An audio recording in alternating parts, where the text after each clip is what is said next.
veux comprendre le trading, laisse-moi te dire une vérité très simple. Tu as déjà fait le trading sans le savoir. Récemment, j'ai rencontré un jeune frère du pays qui me dit « Coach, je ne comprends rien du trading. C'est quoi le forex ?» Je lui ai demandé « Tu as été au Nigeria une fois ?» Et il me dit « Oui, coach. » Alors, tu as déjà fait le forex sans le savoir. Avant d'aller au Nigeria, tu étais obligé d'échanger tes francs CFA contre le Naira. Ce que tu viens de faire, on appelle le forex. Tu as échangé une monnaie par rapport à une autre monnaie. Et c'est le même système dans le trading. Le fait d'échanger ton franc CFA en Naira s'appelle trading forex. Lorsque tu veux quitter l'Afrique pour aller en France et que tu seras obligé d'échanger tes francs CFA en euros, tu as fait le forex sans le savoir. Celui qui veut quitter l'Europe pour aller en Amérique, il sera obligé d'échanger ses euros en dollars. Et ce système s'appelle le trading forex. Et laissez-moi vous dire, c'est exactement ce que nous faisons aussi dans le trading. Sans plus tarder, j'irai au tableau afin de vous montrer que le trading n'est pas si compliqué ni si difficile. Avant de démarrer le cours, likez la vidéo, abonnez-vous et surtout partagez. Parce que lorsque vous partagez l'une de mes vidéos, vous sauvez un trader amateur. Parce que ici, on va parler que de trading. Je vais vous révéler les secrets, les choses que les market makers vous ont cachées depuis des années. Et je crois qu'avant la fin de la formation complète, vous serez des traders professionnels. Mon rêve, c'est que vous tous, vous soyez des market makers. Le trading, c'est le commerce. Trading égale commerce. C'est bon? Trading, c'est commerce. Maintenant, quand on parle de trading, tout le monde dit forex, forex, parce que tout le monde fait le forex au fait. D'accord? D'abord, c'est quoi le forex? Le forex, sa définition, c'est le forex exchange. C'est quoi? Marché de change. C'est un peu ça le forex. Donc, la définition du forex en français, c'est le marché de change. Celui qui fait le forex s'appelle trader forex. Maintenant, comment ça marche? Je suppose que vous êtes en Europe, vous êtes en France et que vous voulez aller en Amérique. Avant d'aller en Amérique, il faudra forcément échanger tes euros en dollars. Maintenant, vous avez 1000 euros, d'accord, que vous voulez échanger et que le taux d'échange 1 euro égale 1,1 $. Ça veut dire quoi? Si vous avez 1000 euros, vous aurez 1100 $ américains. Mais bizarrement, au guichet, le banquier vous dit « Ah, monsieur, attendez, demain, le taux d'échange sera 1,5 €. 1 euro sera 1,5 $. Ça veut dire quoi? Au lieu d'avoir 1 euro pour 1,1, vous aurez 1 euro pour 5 $. Et si vous acceptez, attendre demain avant d'échanger, votre 1000 euros sera désormais 1500 $ américains et vous avez fait une plus-value de 400 $. Cette opération s'appelle trading forex. Vous faites quoi? On achète et on revend le dollar pour se faire de l'argent. Je m'explique encore. Dans ce cas, c'est que vous avez pris de l'euro et vous avez acheté le dollar. C'est bon? Comme ça, vous avez fait une plus-value lorsque le taux d'échange a augmenté. Je prends le cas de celui qui n'a pas ni euro ni dollar. D'accord? Mais 1 euro est toujours égal à 1,1 $. D'accord? Maintenant, le banquier qui vous a qui vous a filé l'écho que 1 euro peut varier jusqu'à 1,5 $. Vous a dit encore, cette semaine, le taux d'échange va passer à 1,6 $ américain. Ça veut dire que 1 euro égale à 1,6 $ américain. Maintenant, vous n'avez pas l'euro ni dollar. Maintenant, vous partez maintenant acheter, stocker 1000 euros. À quel prix? À 1,1 $. D'accord? Maintenant, une semaine arrive et bizarrement, le taux d'échange passe à 1,6. Dans ce cas, vous avez fait une plus-value de 500 $. Vous avez juste stocké en fait l'euro. C'est exactement ce que vous faites aussi dans la vie réelle.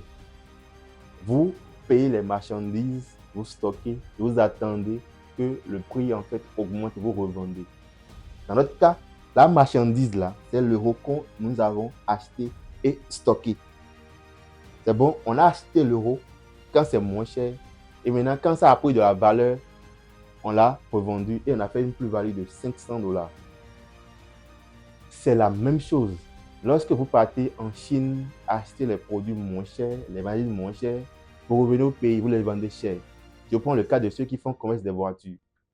Ils partent partout dans le monde entier, ils cherchent là où payer les voitures moins chères et ils revendent maintenant, ils reviennent dans leur pays afin de les revendre plus cher. C'est exactement ce qui se passe sur le marché boursier. Ici, notre marchandise, ce sont des actifs financiers. Voici le marché boursier. C'est comme en fait le marché dans la vie réelle. Voici le marché boursier. Voici le marché boursier. Au marché boursier, il y a tout le monde. Les traders les plus puissants de la planète sont là. Les robots, ils sont tous là. Et il y a différentes sortes de marchandises. Maintenant, nous, en fait, notre marchandise là, c'est des actifs financiers. Alors que dans la vie réelle, c'est des marchandises, peut-être des voitures, des produits de première nécessité, des matières premières et tout. Au marché boursier aussi, on a aussi des marchandises, mais on les appelle les actifs financiers. Et au marché boursier, nous avons différentes sortes d'actifs financiers. Les actifs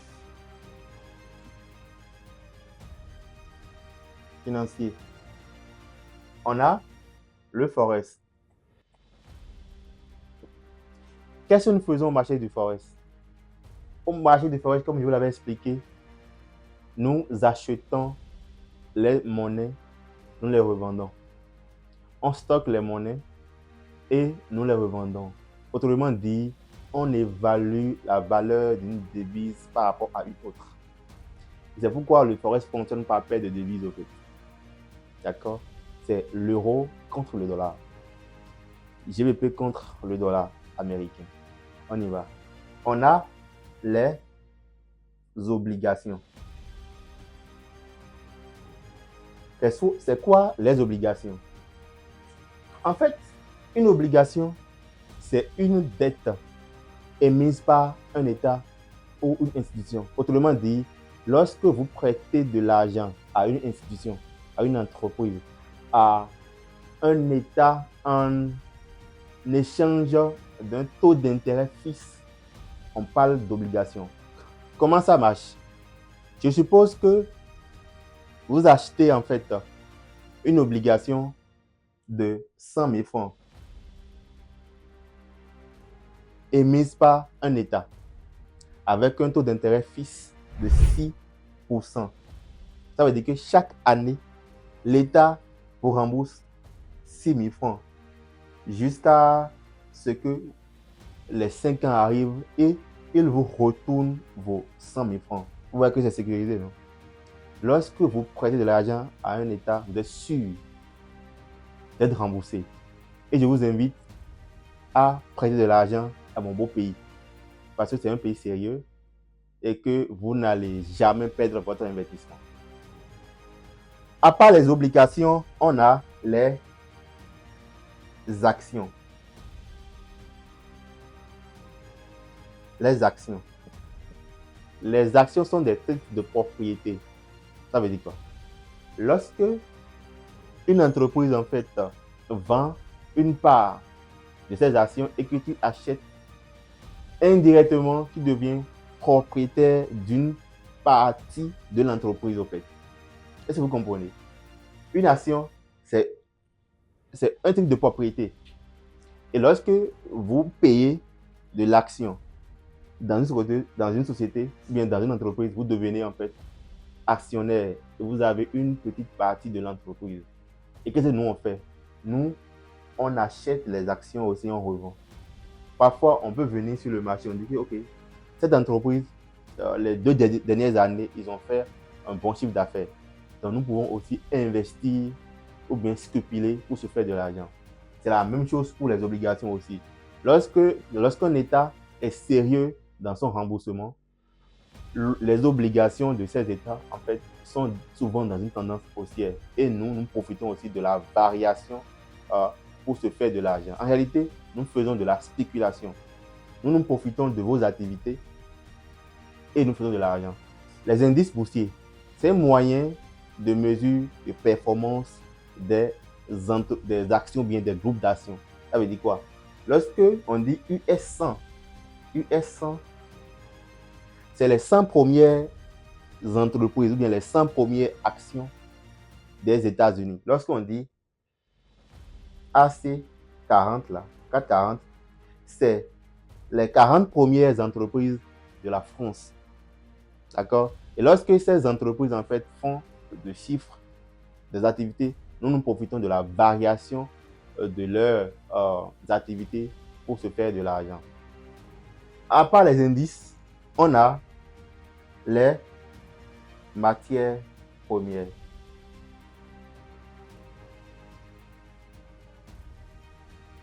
Les matières premières. Comme matières premières, on a l'or, le pétrole, cacao, coton, uranium, toutes les matières premières. Qu'est-ce qui se passe? Nous profitons de la variation du prix de l'or pour se faire de l'argent. Si aujourd'hui, on te dit que le prix de l'or peut quitter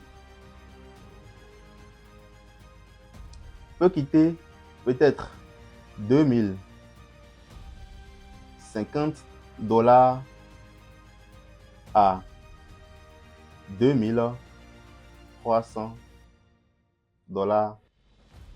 Nous partons acheter, nous stockons l'or, nous achetons l'or, nous attendions que le prix de l'or atteigne 3000, 2300 et nous faisons une plus-value de 250 $.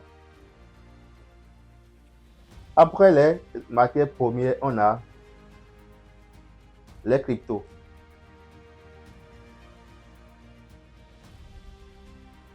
Ils sont venus récemment. Les crypto-monnaies aussi sont venus récemment et nous pouvons aussi acheter et revendre les crypto-monnaies. Lorsque BTC est à, je suppose qu'à 20 000 $ américains, vous pouvez acheter, stocker, et lorsque ça va passer à 50 000 $ américains, vous pouvez revendre et vous faites une plus-value de 30 000 $ américains. Donc c'est ce que nous faisons au marché boursier. Voilà les marchandises que nous achetons et nous vendons. C'est la même chose au marché boursier que ça soit dans la vie réelle. Dans la vie réelle, vous avez vos matières premières comme le cacao, le coton, que vous achetez et vous revendez. Ici, au marché boursier, nous faisons la même chose. Pourquoi j'ai choisi de faire le trading? Parce que c'est pas compliqué et ça ne nécessite pas assez d'énergie et de tracas. Parce que c'est chez moi à la maison, je suis connecté au marché boursier sur ma plateforme et j'ai tous les actifs financiers devant moi et je peux trader sans payer frais de transit et sans payer frais de douane. D'accord? Je n'ai pas d'impôt à payer parce qu'en Afrique, c'est pas si développé. L'Afrique n'est pas encore si développée qu'on peut imposer des frais d'impôt aux traders. Du coup, c'est le meilleur business parce que tu n'as pas besoin, tu es chez toi à la maison, tu n'as pas besoin de sortir, de faire publicité ou bien de rentrer dans d'autres accords après avoir importé des marchandises au fait. Hello les gars, voici la plateforme où nous faisons le commerce Ici, c'est le marché de l'or. C'est le marché de l'or et tous les traders au monde sont connectés. Le prix de l'or est actuellement à 3 433,37 $ américains. D'accord? Ici, en fait, voici les différents actifs financiers. D'accord? Euh, Ici, vous avez en fait les différents paires de devises, les actions, les crypto-monnaies. Ici, c'est le BTC. Le BTC est actuellement à 105 492,5 $. D'accord? Ici, vous avez les différentes unités de temps pour analyser vos graphiques afin de prendre une décision. Si vous voulez prendre position, c'est ici, vous allez appuyer, vous allez acheter ici et vendre ici comme dans le marché réel. D'accord? C'est un peu ça la plateforme. Tous les traders au monde sont connectés ici. Le trading n'est pas difficile, hein. Il suffit juste de savoir bien lier le graphique et acheter très bas et aller revendre ça plus cher comme ils l'ont fait ici. Ouais, ils l'ont acheté très bas, ils l'ont revendu ici. Ils ont acheté très bas, ils l'ont revendu ici. Le trading n'est pas compliqué. Pour ceux qui sont nouveaux sur notre chaîne, que ce soit sur YouTube, TikTok, abonnez-vous et likez la vidéo. Surtout partagez, car nous allons exposer notre challenge. On est en train de ramener un compte de 5 $. L'objectif, c'est d'aller à 100 000 $. Je vais présenter en fait le compte là où on est dans la prochaine vidéo et ensemble, nous allons continuer l'aventure ensemble. Euh, Quand on sera à 10 000 abonnés, je crois bien qu'on aura la possibilité de lancer des live trading.